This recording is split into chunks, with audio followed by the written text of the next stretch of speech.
Good day, Methodist Dave here, professional theologian and Bible teacher with our daily devotional for Saturday, July 18th. Still in the same office, this is a view from the other side of the wall.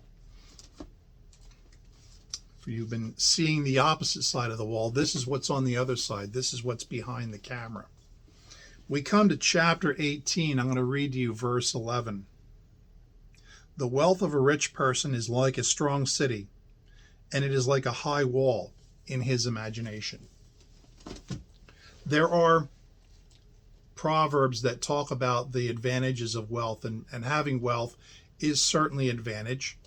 You don't have to worry about medication or paying your bills, having a vehicle, buying a lawyer, anything. But people with a lot of money come to believe that they are untouchable. Here it says your wealth is like a high wall in your imagination. My money will shield me.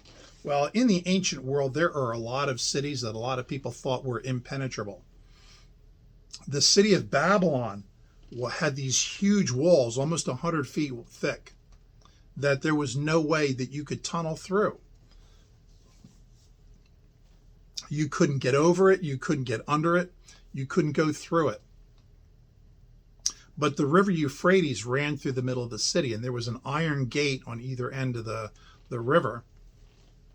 And the Persians came in, and they diverted the river, and the river through the city dried up. And they walked underneath these gates, walked into the city from the riverbanks. They conquered it without breaching the walls. The city of Tyre had a land-based city and a island off the coast, and whenever the land city was attacked, all the people evacuated to the island, and they were safe out there until Alexander the Great came along and built this giant causeway out to the island and took it. Herod the Great built a great fortress in the desert north of the Dead Sea called Masada. It's still there today. This giant mountaintop palace that was insurmountable. The only way to get up was by these tiny little trails on the side of the mountain. And he had high walls at the top, and he had water stored there. He had food stored there.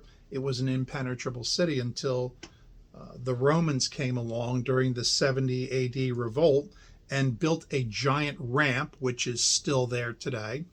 You can see it that they piled up all this dirt on one side of the mountain, and they took their siege towers up this hill, and they breached the walls of Masada. The Jews there were able to hold off for 2 years.